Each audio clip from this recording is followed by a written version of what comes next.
แข่งขันสร้างผลงานพร้อมกันก้าวไป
ขอบใจเสียงตบมือเป็นกำลังใจ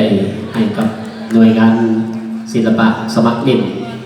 จากทางพนักงานอายการเขตแม่งเนาะการบันจากทางพนักงาน